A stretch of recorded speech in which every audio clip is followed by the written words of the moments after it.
you might know me from the web framework or library I wrote for PHP, probably now over 10 years ago, called Agile Toolkit.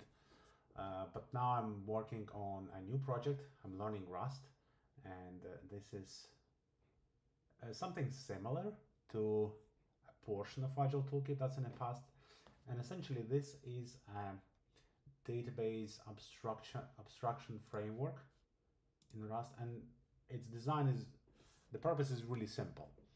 The reason why Rust is not used in companies for writing business code is because you really have to write a lot of code to achieve some results, and there are lots of problems with maintaining Rust code, especially when the business logic changes a lot. And I believe my work on this framework can make Rust a little bit more appealing for medium and large companies. I think Rust is an amazing language. I really like this type system, and what I'm trying to do with this framework is extend it to also cover business entities.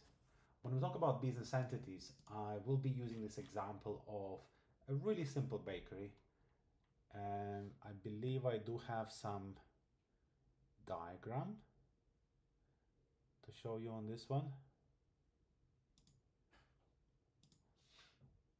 Yeah, so this it's not very precise, but just to give you the idea. So we have the bakery, we have customers, there are some bakers and some orders, there are some fields, and you see this is not a very complex ER diagrams. In business projects you get hundreds of tables which are connected. You have multiple versions like legacy tables, and it gets really messy. And this as this database structure evolves, or perhaps it migrates out from SQL and into partially a non-SQL or maybe some kind of API in there, it can be drastically changed. And the question is, what happens with all this massive business code that the developer team has built up? And unfortunately, currently with Rust, when something happens on the lower layer with the presentation layer, everything needs to change. So you need to rewrite your queries, or if you are using some kind of ORM in a query builder, there's a lot of movement, and would like to avoid that. And if you're new to Rust,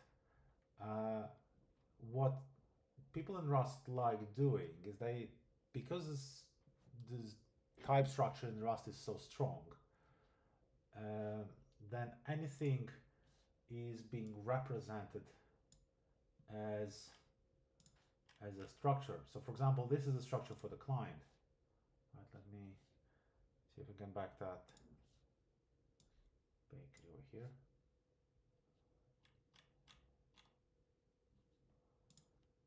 Yeah, so we have a client over here.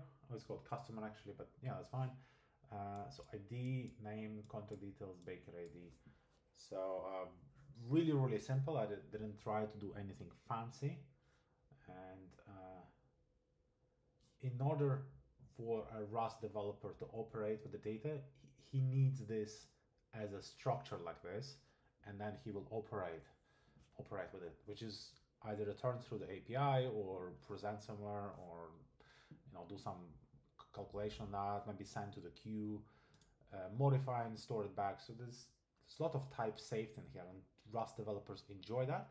They don't want to let go of that.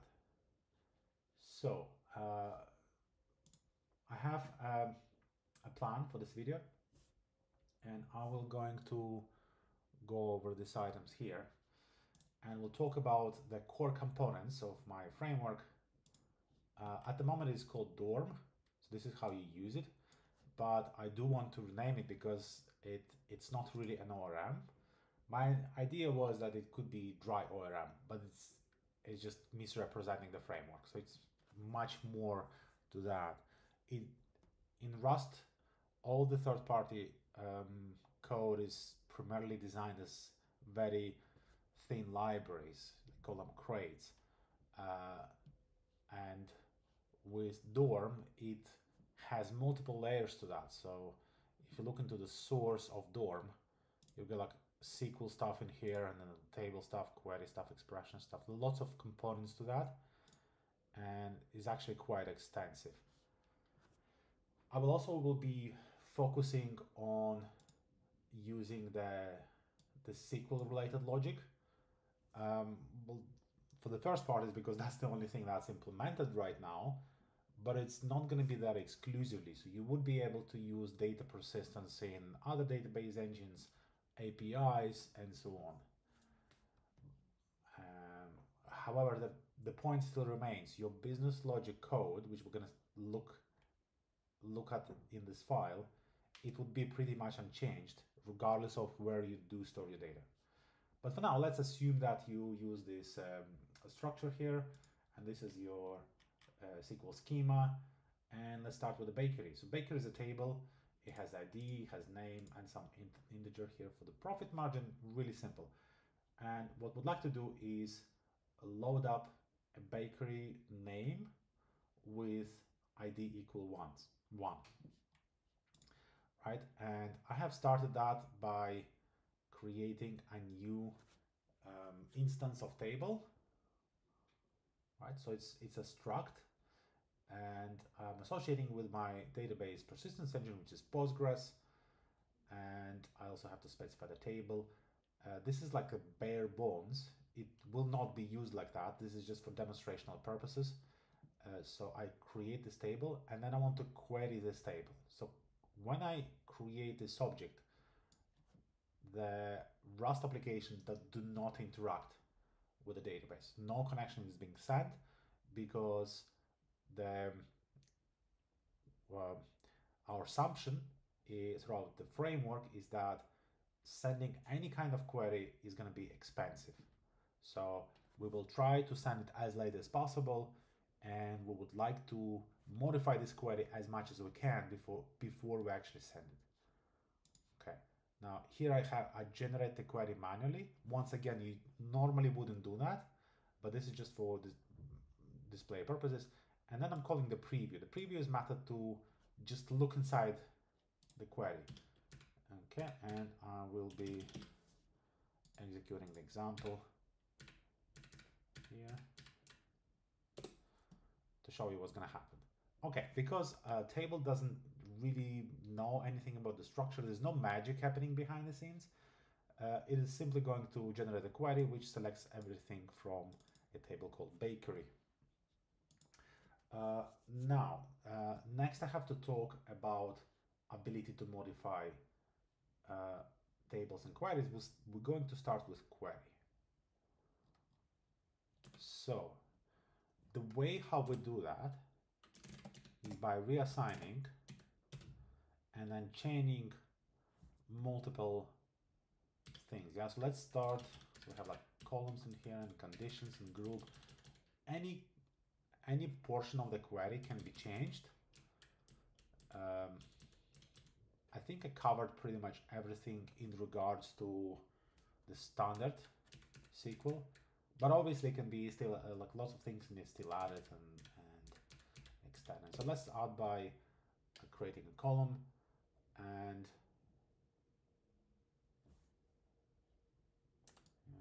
there's actually quite a few column field. Let's use column field, and here I will say name.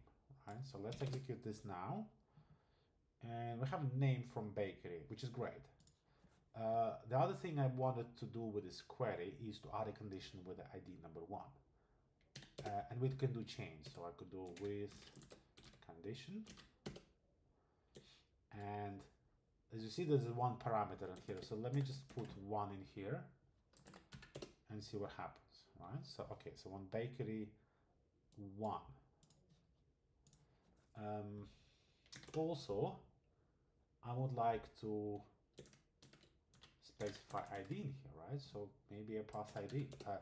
And then this is the first interesting part, right? So the argument for that is something that implements a chunk, and this can be either integer or the string, and that could be Boolean as well. This is one of those occasions where you can pass multiple types as argument, and it will figure out what to do with them. These are some of the basics types, and as you see, if I pass string, it is going to do the quotation mark around that.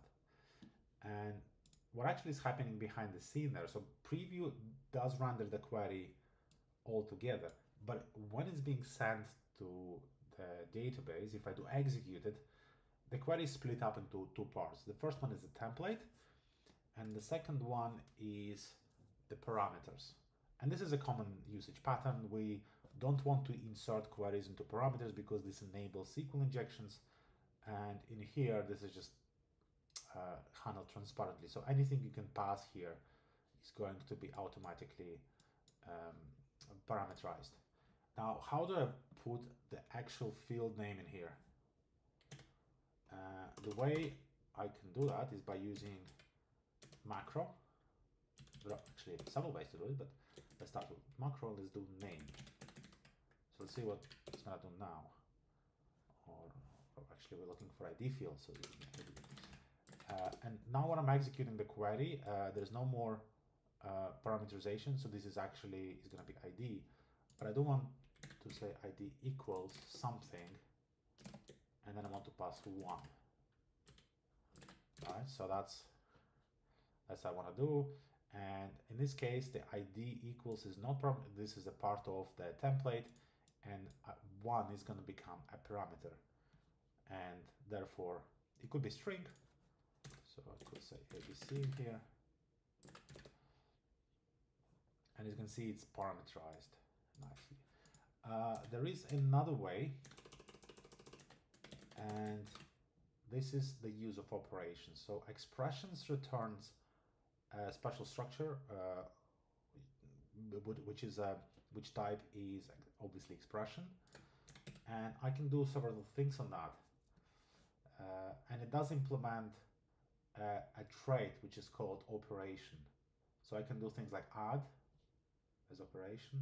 I could do add, I could do equate, and that's what I'm want, right? So it's equals, and now as a parameter, I can supply 1, and in this case, so put the ampersand in here because this is not a macro. You need to explicitly say that you will be borrowing things, and that's another way how I could create a equation condition. Now let's say we have another condition, right? So let's say we only care about profitable bakeries. So let's say profit margin greater than 10. It doesn't matter. We can change these.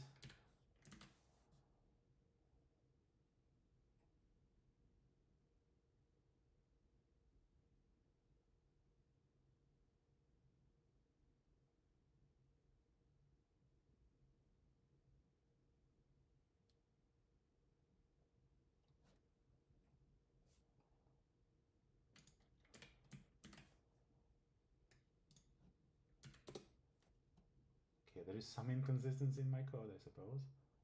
Yeah, this is the signature is different. Okay, I'll fix that. Right, now we have the consistent query. And now let's talk about a concept called dataset. Unlike other ORMs, my project, my framework, it doesn't really work with individual records. Instead, it has a concept of a record set. So when I create a table here, one of the things that the table is going to implement is a data set. And data set is a collection of records. In my case, it's going to be all the records from the table bakery. But what I could do is I could create a new set which narrows down, and instead of having all the records in the table bakery, it is going to narrow it down to only specific records. And in order for me to do that, I don't need to execute any queries. So first of all, I'm going to take rid of this, and I'm going to do two things.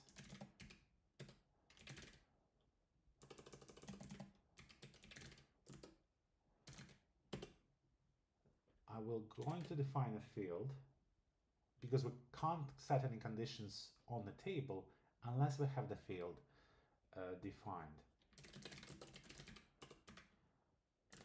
Okay, that's going to be the field.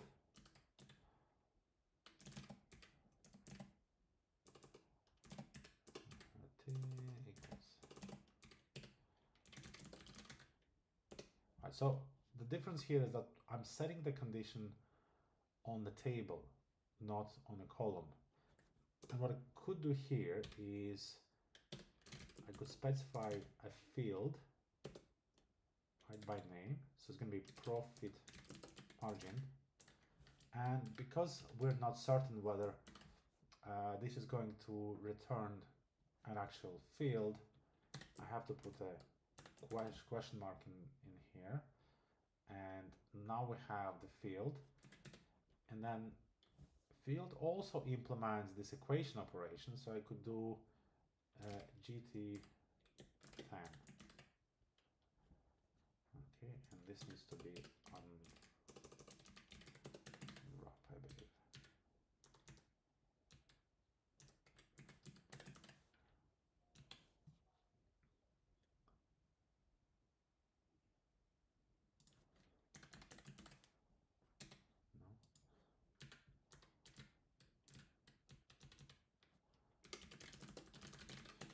No. Okay.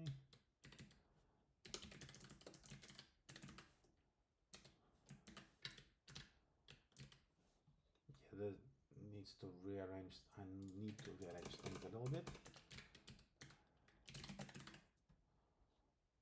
Okay, I believe we're good.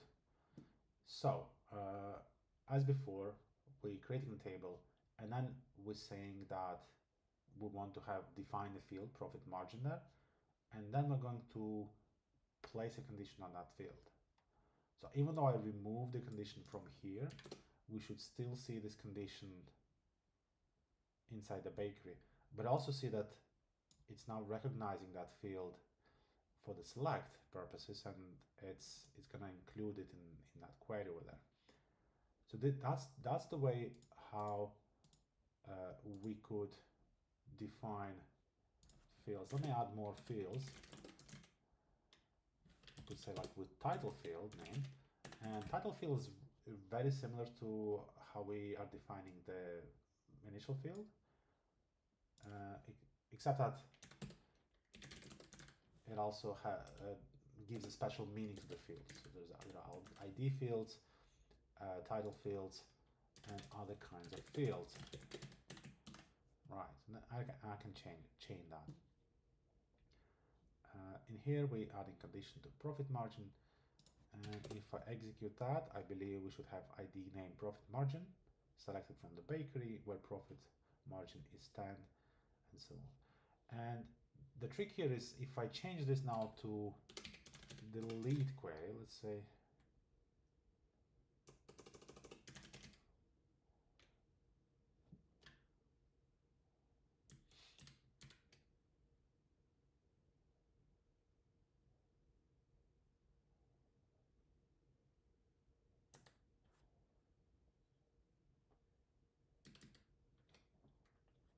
I might not have the method exposed, but yeah, if we get the delete query here, it will also include this this condition, because the table we're placing here, so the one we have modified here, the table here is gonna include that condition, and there is no way how this table can get outside of our original record set.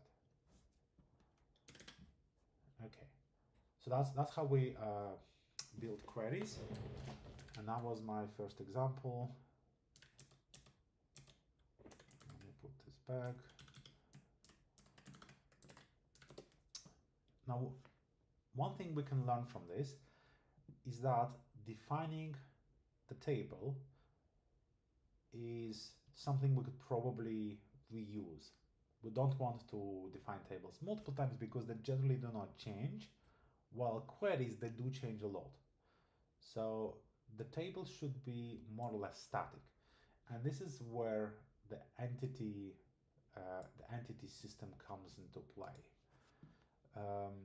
Dorm doesn't generate entities automatically. You have to define them, and you can place them. And this is how I'm using the bakery model crate. So the bakery model crate is defined over here. It has the src, we have the lib files, so we include all these individual things, and then we define the way how we connect to Postgres. That's pretty much it. Let's look at the bakery and see what's happening inside. So here you see the definition of the table. So like before, we define the ID field, we define the name field, we define the profit margin field, and for now, I'm just going to stop here. I'm not going to look at the relation, so let's look into it later. Once this table is initialized once, it's going to be placed into the static structure, and any subsequent queries to the static table is going to return essentially the same record. Then we have field table, and table is going to clone that because tables are clonable. So every time we want to do with the table, we're going to clone the static copy of the table, and then we can modify, and it's not going to affect our stored copy. So this is like a pretty safe operation. We could repeat it, and that's also pretty efficient operation as well. Now, the way how we placing this method is pretty interesting. So I have defined the struct bakery, which I also would like to use for reading stuff from the bakery table, and we're going to call this entity. If you want to work with the individual table, you would work with a struct like that. Yeah? So you define a variable of the type bakery, and then you have the variables and so on. If you want to work with a multiple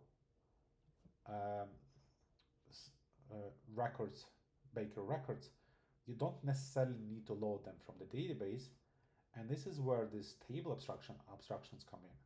So this method, it doesn't take any arguments to it. So this is a static method, and if I wanted to use that, I will be, this is my next example,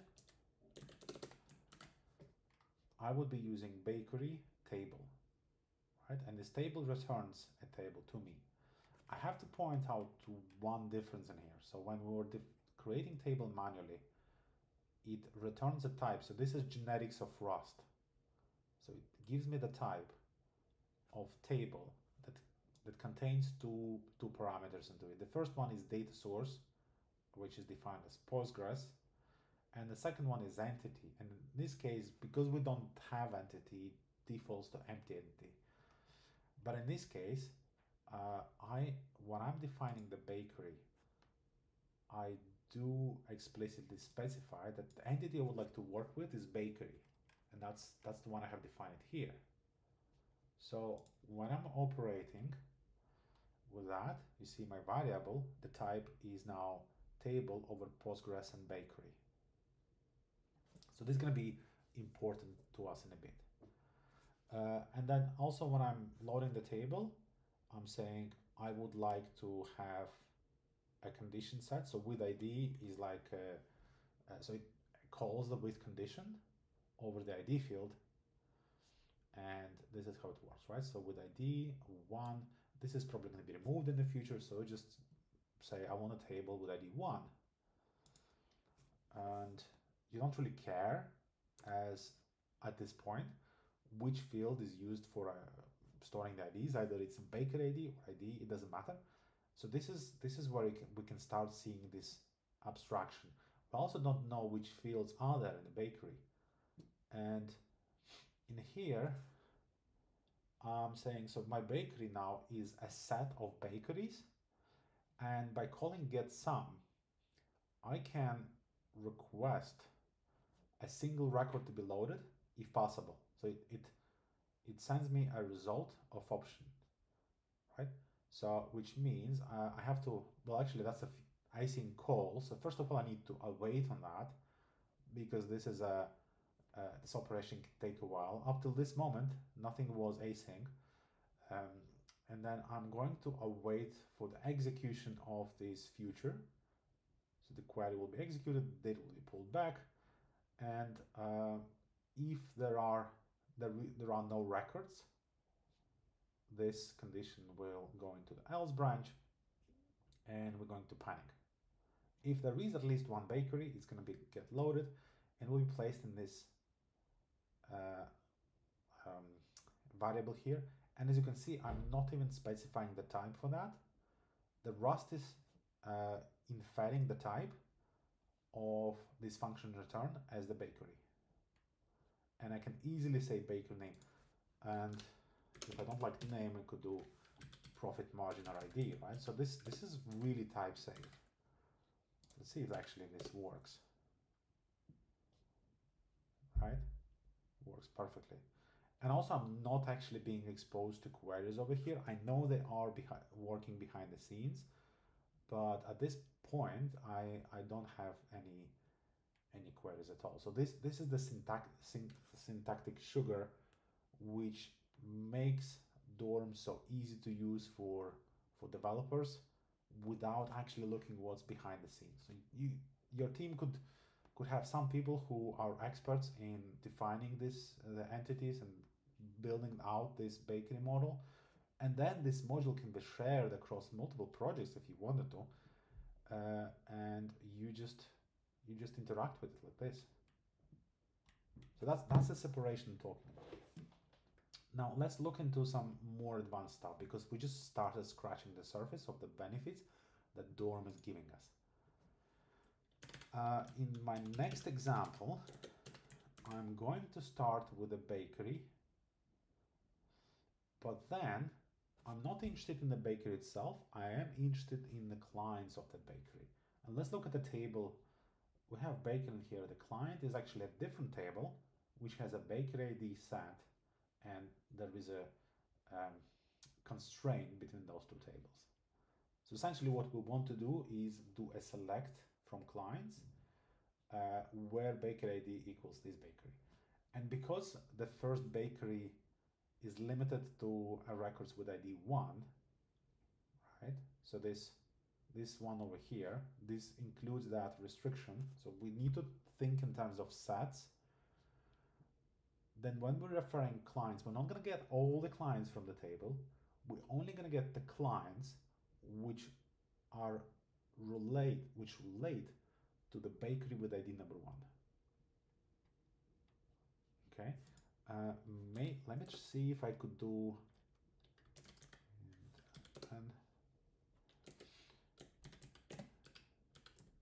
if I can expose the query. So I would like clients count preview. Okay. Okay, so that's what the query actually looks like. This is super optimized, so don't worry about that not using joins. Instead, it uses subqueries. And let's just start dissecting it, right? So we select from bakery first, but the ID is 1. This is kind of redundant, and maybe it will be, some re-optimized in the future. But it's important here that if there is no bakery with ID 1, this is going to become null, right? So this is, if you think about that, if we wanted to add this profit margin, in fact, let's do add this. Let me take this and go to the bakeries in here, and let's see if we could add the condition here. And the way we would do this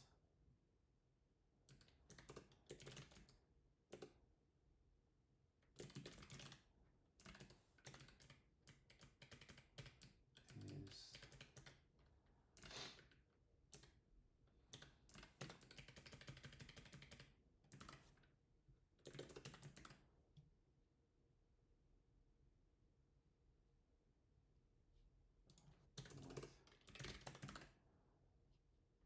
okay, right? So this is not really consistent.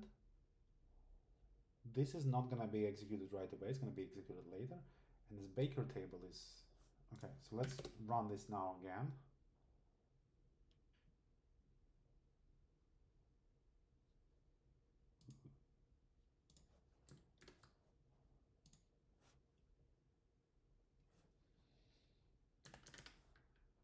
And let's do this IT.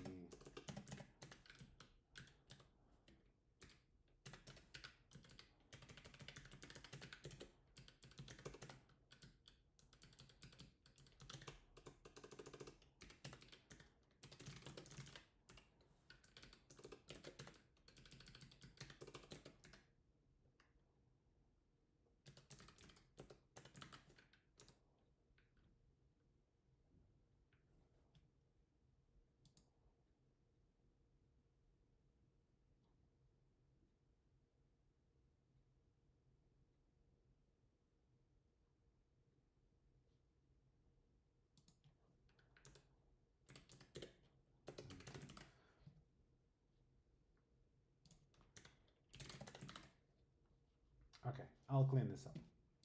Let's see if this actually works. Right, so now we have select ID from bakery, where profit ID is more than 10 and ID is 0.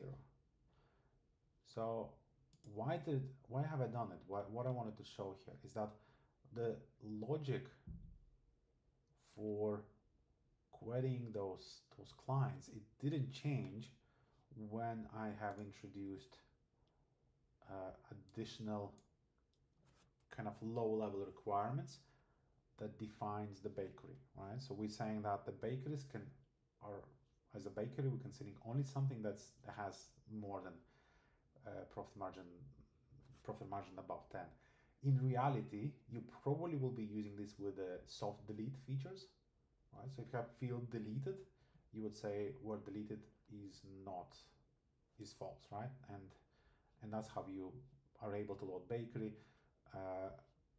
by requiring it to be present in a table. And then here we have baker ID in, and we're selecting from client. And as you can see, we're not querying all the fields. Instead, we're just going to want just to have the count from the client. And that's just a single query, which we are executing in here, right? And once again, we're executing it using the await.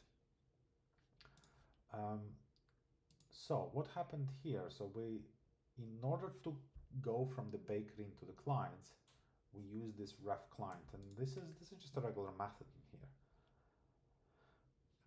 But let me just scroll up a little bit, and I'm going to talk about these relations first. So just as we define the fields, we can also define relations between different entities.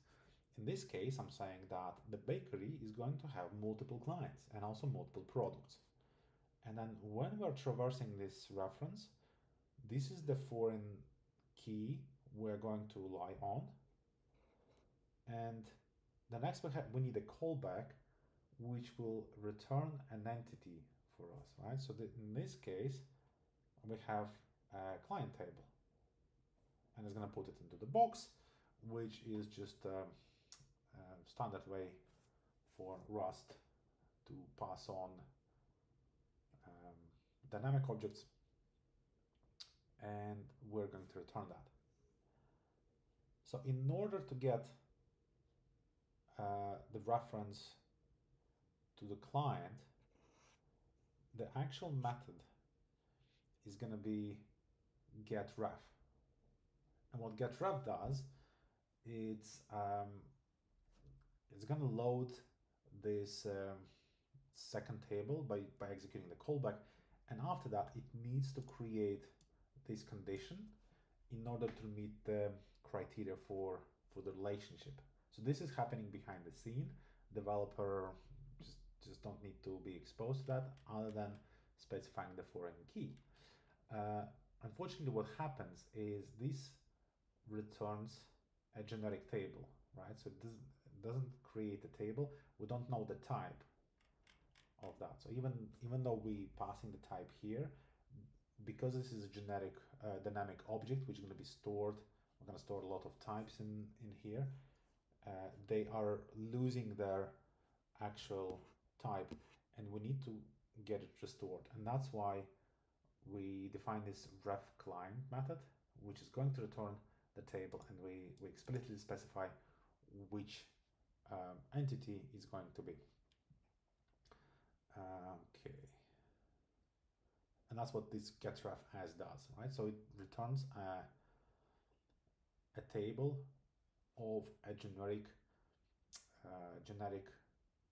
with the generic types, which can then be mapped into this type. And Rust infers that, so it's working really well. Now on the outside, when we are in the main function, all I have to do is take the bakery, which, as you can see here, table, Postgres, and bakery, and we call get bakery clients, and then returns table, Postgres, and client. And the types are, at least at this level, the type structure is really clean. There's no magic in here. It's really easy to understand what's going on. Now you might say, how does Rust know that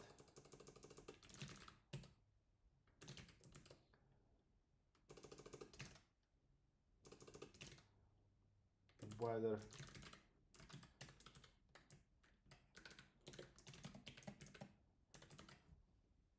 there is a ref client or not? So the method is found for the bakery table, but it's not found for the client table. But where is this bakery table coming from? And the interesting part is that in Rust, you can define a struct. Here we have a struct, and then we could implement a method for that struct, right? So this is bakery static element, that's fine. This is, we used to that. But then we could implement certain methods for a combination of the struct with some specific types. And what I'm saying here is that this trait defined over here would only be added into the table if the table generics is set over the bakery, right? And then if I do look at the client, this set of traits, ref order and so on, they only are going to be accessible when the table is being used with the Postgres and client. So this is a kind of like important bit over here, and this allows us to have this type safety across the entities, right? So in other words, I can define a custom type for the client table, and even though I have all the fields, so if you see here clients, all these fields which are implemented by the table, I have also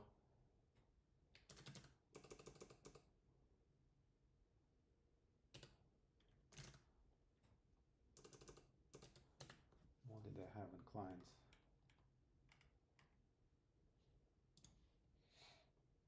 Yeah, let me see if I can get orders.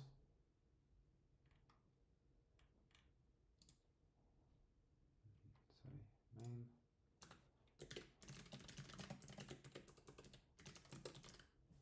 Right. So yeah, I could just go into orders, and it gives me orders. So this is how I can hop from one data set into another. But more importantly, this transition keeps the conditions I have placed on my bakery, including if I add a condition here, right? So with ID 1, I could say with condition. And the funny thing in here is I could do, what do I do? Bakery table.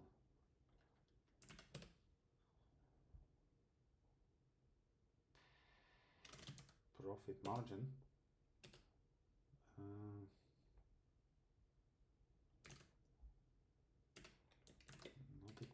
20. Let's do that. Right. So now,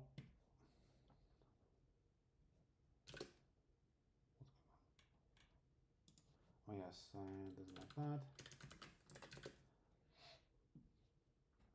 Okay, so now you can see that it adds all these conditions. So the profit margin is about above 10, but it's not 20. Yeah, so this is a very silly example, but I just wanted to show you that all these conditions are collected, and even though we traverse and go from one set into another, they have been preserved. It's a really, really important. Developers will not forget about those soft deletes in their complicated queries. Okay, now what's this here, right? So when we're doing client count, as you saw, this gives us back a query, but it's not just a query, it's called associated query.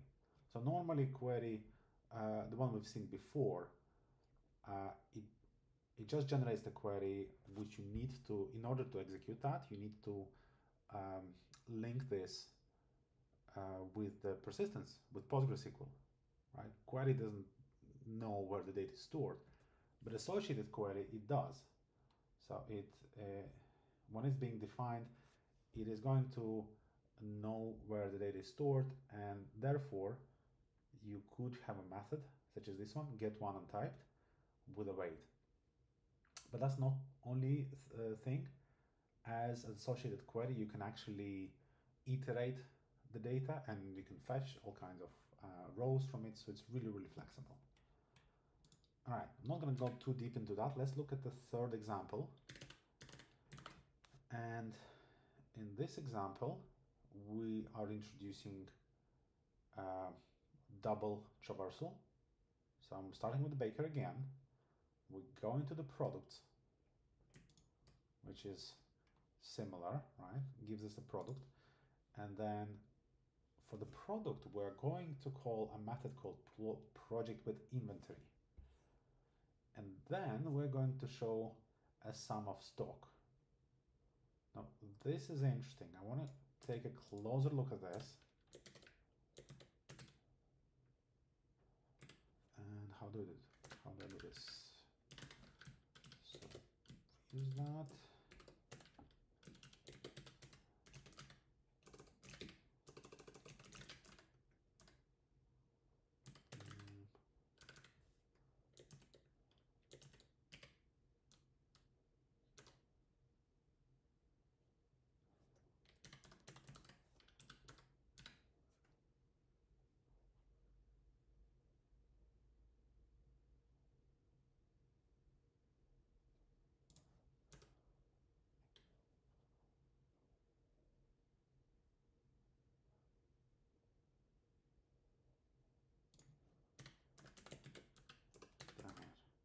Okay.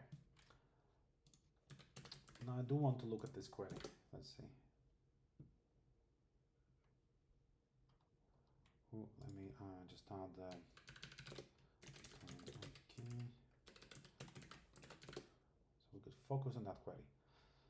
Cool. So what we're doing here, as you can see, there are some joins in there. And I haven't done anything to create a join. I just want product with the inventory, right? Okay. Yeah, but let's dissect from the beginning. So we have ID from bakery with profit. Cool. So that sticks there. And the baker ID is in the set. However, we are joining inventory. We're pulling from product and we're joining inventory. Let's look at the in here. So we have product. And as you can see, product doesn't have a stock column. Stock is not here. If we wanted to have stock, we need to join the inventory table. It does have stock, and it joins product ID on this foreign key, or rather primary key, right? So this is a primary key for inventory is product ID, and for product, obviously, it's called ID. And this is all done automatically. And this is yet another example how we could. So at this point, my product is a table which gives me the product entities. But as I call product with inventory, it gives me pretty much the same table, but it has joined another table and is giving me a slightly extended item so that I can actually reference stock in there. So how is this implemented? Let's look at the details of this implementation. Right, let's dive into with inventory. So from the top, okay, so we have product is ID and a name. And there's also calories, but we don't care about calories, I suppose, and it's not there. But also we have a structure for product inventory, and in this one we have ID, product ID in stock. So that's, we could still get, oh no, we're not getting name. Okay, that's okay. And for the product, we're defining the table as something having ID, name, and baker ID. Okay. And there's a table, so that's pretty much the same. And then we're implementing, yeah, so we're implementing all the fields. By the way, the reason why we implement fields like this is because get field is not guaranteed to actually have the field with the name. However, because we know that this is specifically for the product table and product table does have a name, we can unwrap in here, and as you use this function, it gives you the field directly. You don't need to create a check every time you trying to access this field, because we know for sure that name does exist for the product table. It might not exist for generic table, but for product table it does exist. And there is a baker ID, and this one is interesting, right? So it defines with inventory, and it does say that it will give us a table with a different entity, but it's not actually implemented. Not here. And instead we are implementing it in here, which is pretty much, I suppose you could implement it inside a trait or inside the implementation block. It doesn't really matter that much. Okay, so what do? We take the table first. So we take self. At this moment, self is, as you can see, it's a Postgres of a product. And then we cast it to a different kind of entity, and it becomes a table of the Postgres and product inventory. So it's just a typecasting. It's nothing major. And then we're going to add a join into our existing table. And the way how so what do we pass the join? We pass their table and a foreign ID. Right, so we're saying that their table will be, and we create a new table here, right? So inventory could be a complicated table. We just need this table defined, and we could define it here, or it could be defined in entirely different module, and we could import that. So we have alias, and that's kind of, you can see here, with ID field of product ID, right? So it's over there, stock, and this is how we're defining the foreign field, which is ID, right? ID on the main table, and product ID in here. And this is the ID field. That's why it's kind of connecting. Okay, that's actually pretty interesting. Yes, and so for the product inventory table, we need to define stock, which returns field, but it's going to be a little bit more interesting, because this is not a regular field. It's a field on the join table, and in order to get that, we need, first of all, we need to reference this join table that we have created kind of internally, and then from that table we're going to call get field stock, and then we're going to unwrap. This JStock is implemented here, so all it says is that get join. We need to pass the alias in here, and then I suppose we're cloning the table. Yeah, because sure, why not?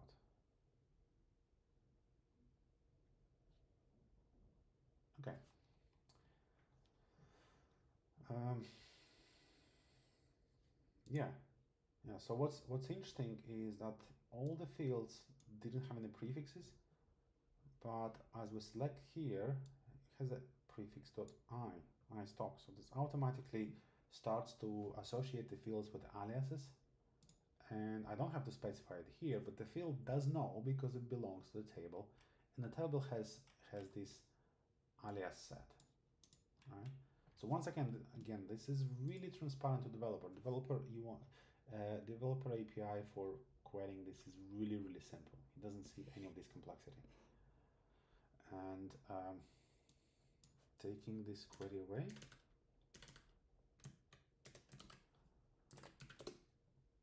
So let's count, yeah, so we have 155 stock in the inventory. And remember that we're still having all these conditions on the bakery, so it's still there. Okay, cool. And then what is this last bit we have here? And this is actually pulling the data and iterating. In this case, we would like to take our bakery again, and then we want to reference into the clients. Now, client is going to have orders, so this will be the orders of all the clients of that particular bakery. And then, yeah, ignore this for now. We are going to fetch them,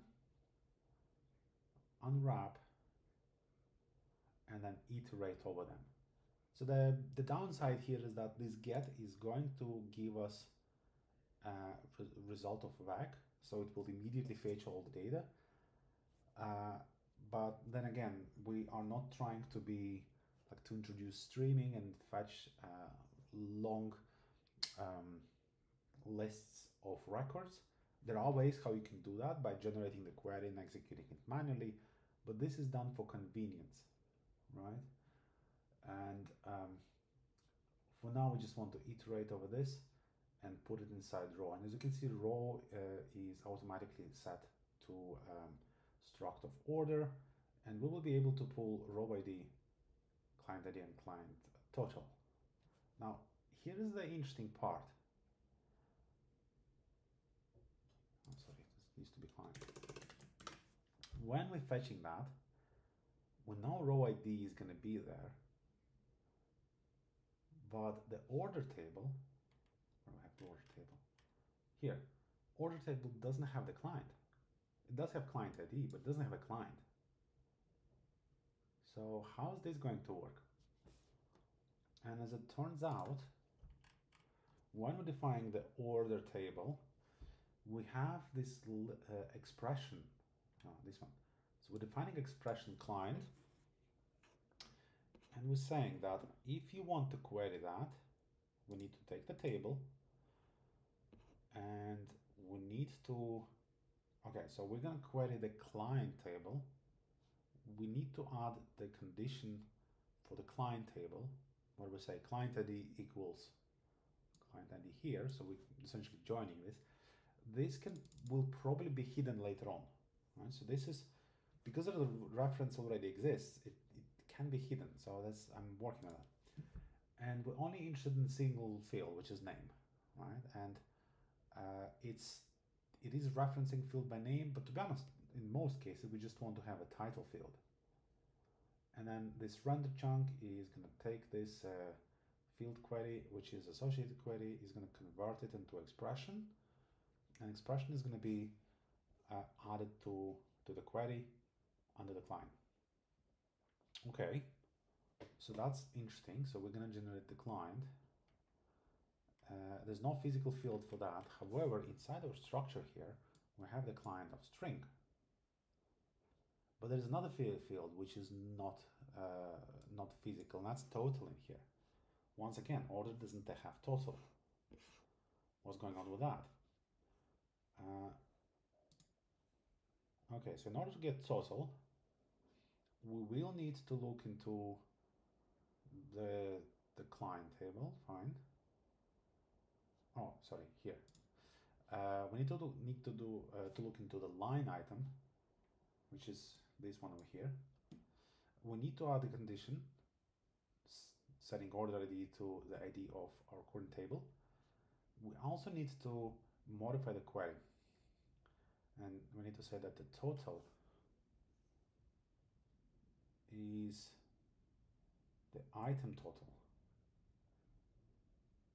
Okay.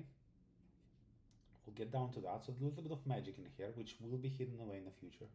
And then we're rendering the chunk.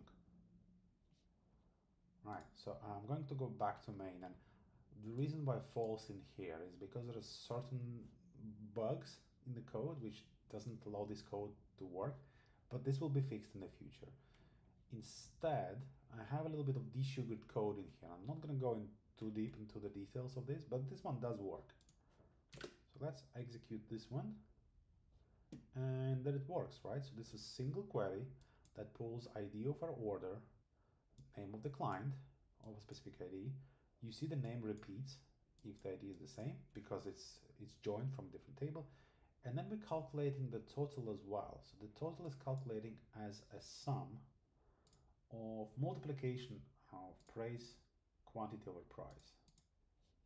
And you might say, well, in the order, where is the multiplication? There is no multiplication here. We do reference the item total field. And that's kind of the really interesting part, because you could hide expressions behind expressions. When we define total for the line item, what do? Right, so we're just looking for the total field, but this total is also defined as expression. And in here we're saying, in order to get that one, we need to take price and multiply it by quantity. Right? So that makes sense, and also makes sense for order. And by the way, let's pull that query. Let's show what the query looks like at the end. Okay.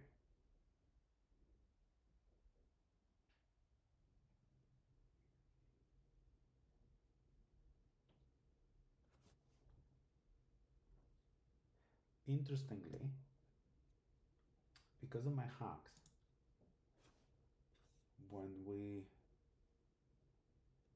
do referencing the client table here, we do not have a condition, implicit condition, that this can only be client of a specific